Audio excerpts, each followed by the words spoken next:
Olá, meu irmão, minha irmã, a paz do Senhor Jesus seja contigo, seja com a sua família, amém? Meus irmãos, glória a Deus, estamos mais uma vez aqui para meditarmos na palavra, para darmos continuidade ao nosso devocional, hoje em Romanos 4. Isso mesmo, meus irmãos, glória a Deus, estamos avançando aí nessa carta fantástica que Paulo, estando em Corinto, enviou para os irmãos de Roma, orientando aqueles irmãos para que eles tivessem uma regra de fé, para que tivessem uma direção, uma doutrina apostólica, de modo a que Paulo viesse a interpretar o evangelho, colocando ali de forma particular para os romanos. Paulo já falou a respeito da configuração da sociedade romana, Paulo já falou ali acerca de como viviam os romanos, como era o comportamento deles, a cultura deles. Paulo já falou sobre várias questões dos romanos, agora ele está falando com os romanos acerca dessa questão de eles se acharem melhores do que os outros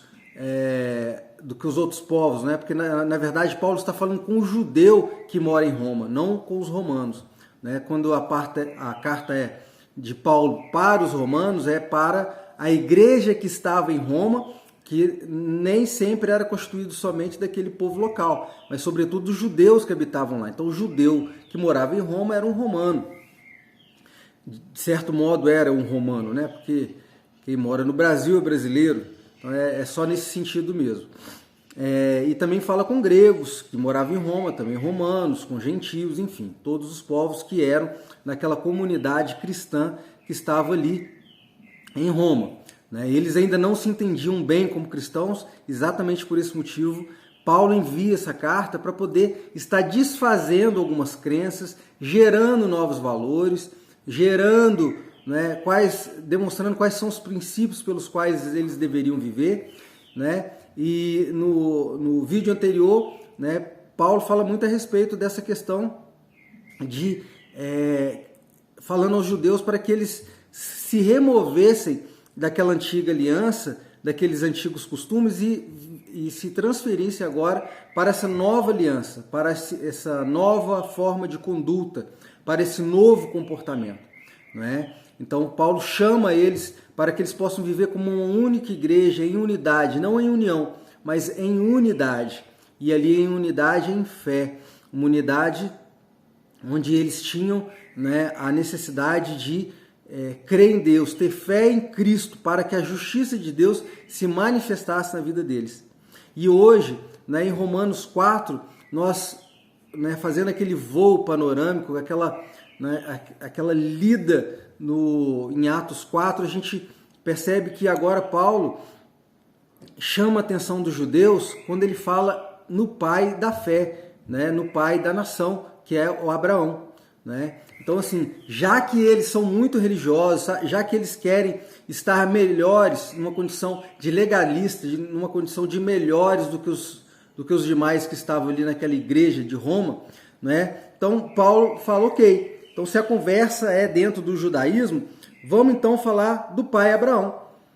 Vamos falar porque Abraão, ele se transformou em pai da fé exatamente porque ele teve fé.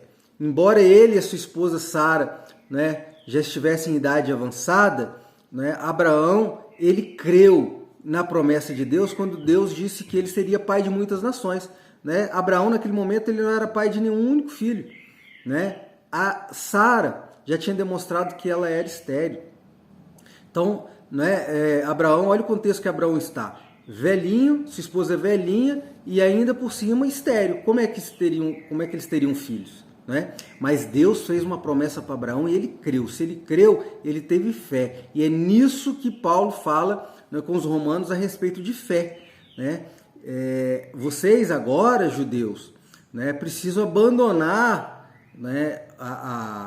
as ações, abandonar as atitudes, o comportamento próprio da antiga aliança e migrar para a nova aliança, porque na nova aliança é imprescindível ter fé, como o pai Abraão teve fé.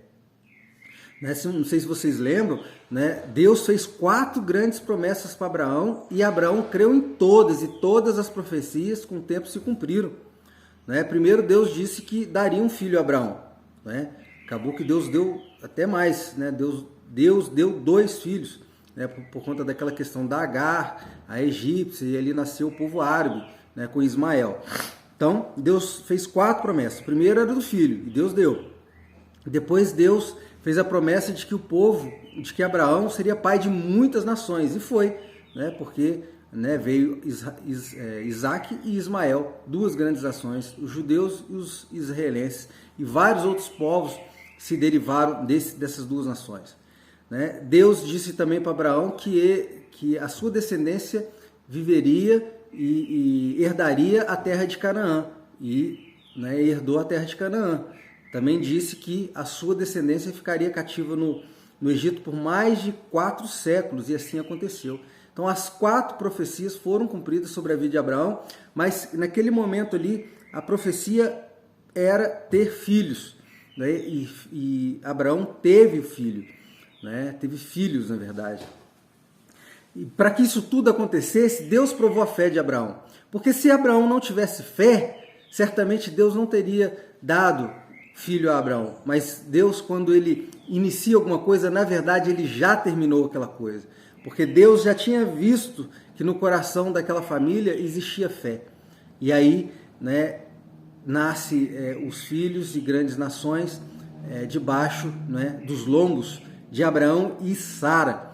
E aí agora, aqui em Romanos 4, né, Paulo fala, né, com esse povo, com essa igreja de Roma, falou: olha, vocês precisam ter fé em Deus, fé em Cristo, no Filho de Deus, porque tendo fé em Cristo, vocês estão exercendo algo importante, que agora na nova aliança é a justiça de Deus, não é mais a lei, é a justiça. Então a lei ela foi ampliada, a lei ela foi trabalhada, ela foi convertida em justiça de Deus. E para que a justiça de Deus, a graça de Deus fosse sobre esse povo, fosse sobre essa nova comunidade, uma coisa era imprescindível: a fé em Cristo Jesus. E na nova aliança essa fé ela é extremamente importante. Aliás, ela é o centro. Sem fé em Cristo é impossível agradar a Deus e não tem salvação, né? E quando Paulo fala, né, ali para os romanos, Paulo também fala sobre a lei, fala da circuncisão, né? Porque eles tinham ali orgulho de dizer que eram circuncidados, era um sinal físico no corpo deles de que eles, né, estavam debaixo do jugo da lei de Abraão, aliás, da lei de Moisés e filhos de Abraão, né? Mas Paulo até nisso ele quebranta, porque tem muitos que não têm esse sinal, são incircuncisos, mas têm fé em Deus, esses têm praticado a justiça de Deus e são destinatários, né, do amor de Deus, né, dignos de fazerem parte da família de Deus. Então, né, dentro desse escopo, dentro dessa noção, né, então Paulo diz exatamente para eles: abandonem essas velhas práticas. Agora a aliança é nova, né, a fé é em Cristo, a lei agora é o Evangelho, né? A graça de Deus está sobre a vida de vocês. Esse Cordeiro agora vai expiar o pecado de vocês, porque há muito tempo eles já tinham abandonado, né, o holocausto, já não sacrificavam a Deus, né? Então, naquela nova aliança, o próprio Jesus ele se coloca como Cordeiro de Deus para expiar o pecado de todos. Basta que creia em Cristo, clame a Ele por perdão, e assim acontece. Amém, meus irmãos? Você tem algum pecado, aquele pecado de estimação que você tem levado na sua vida, que isso volta e meia resvala na sua mente, você incorre nesse pecado, né? Aquele crente que ainda, né, de certo modo, tem alguma prática que trouxe lá daquele tempo do mundo e não tem conseguido se libertar, isso te traz culpa, te traz tristeza, isso te traz insegurança, te traz aquele sentimento de você não fazer parte, de não pertencimento à Igreja de Cristo, ao povo de Deus. Você tem esse probleminha, né? Busca em Deus, né? No nosso advogado, no nosso justificador, no nosso Cordeiro de Deus que tira o pecado do mundo. Busca em Jesus, clama a Ele, se derrama, né? Se for preciso, faz jejum para quebrantar, para expulsar todo e qualquer demônio que ainda está vivendo a sua vida, que está te aprisionando, né? Busca em Deus, faz campanha, né? Ora ao Senhor, né? Se esforça, não se acostume com o pecado, continue a lutar, continue a forçar, continue a se distanciar disso, continue a resistir, porque a Bíblia diz que quando a gente resiste ao diabo, né? Ele se afasta de nós, ele foge de nós e a gente é liberto, né?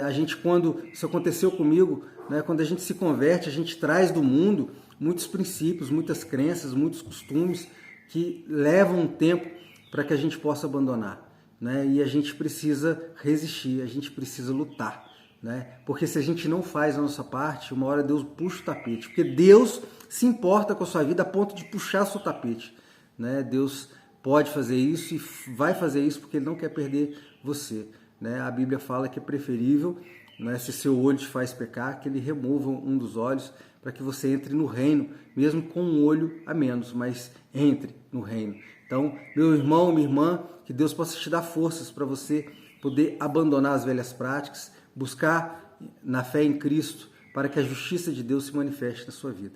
Amém? Feche os olhos, vamos orar.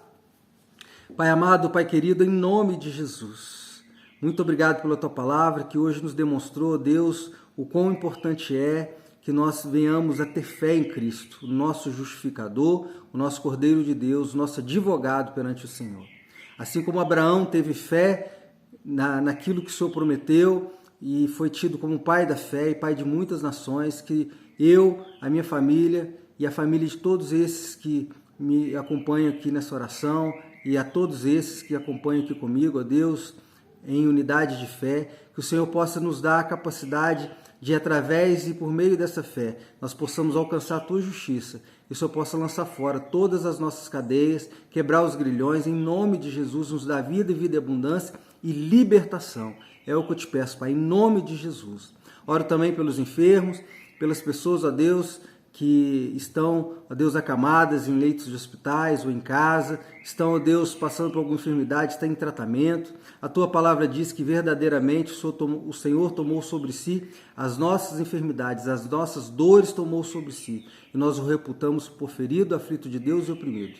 Porque o Senhor foi ferido pelas nossas transgressões e moído pelas nossas iniquidades. O castigo que nos traz a paz estava sobre o Senhor, e pelas suas pisaduras somos sarados. E assim, ó Deus, em nome de Jesus, pelas suas pisaduras, o Senhor venha trazer cura sobre a minha vida, sobre a minha coluna e sobre a enfermidade de todo aquele que me acompanha, que está aqui comigo nessa oração. Em nome de Jesus, porque nós não temos enfermidades. Elas, ó Deus, nós queremos, elas vão embora em nome de Jesus. E se não for embora, é somente para a glória do Senhor. É para que somente nós, uma vez padecendo de dificuldades, que nós possamos declarar para o mundo que, a despeito de o Senhor remover ou não as nossas dores, nós permanecemos fiéis ao Senhor, assim como aconteceu com Tiago menor.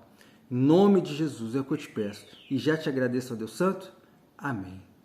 Meu irmão, minha irmã, Deus abençoe, continue aí nessa fé, nessa corrente, curta, comente, compartilhe, envie esse vídeo para todos os grupos de WhatsApp, compartilha, né, como pedi, comenta e curtindo você diz para o YouTube que o conteúdo é relevante. Deus te abençoe e até o próximo vídeo.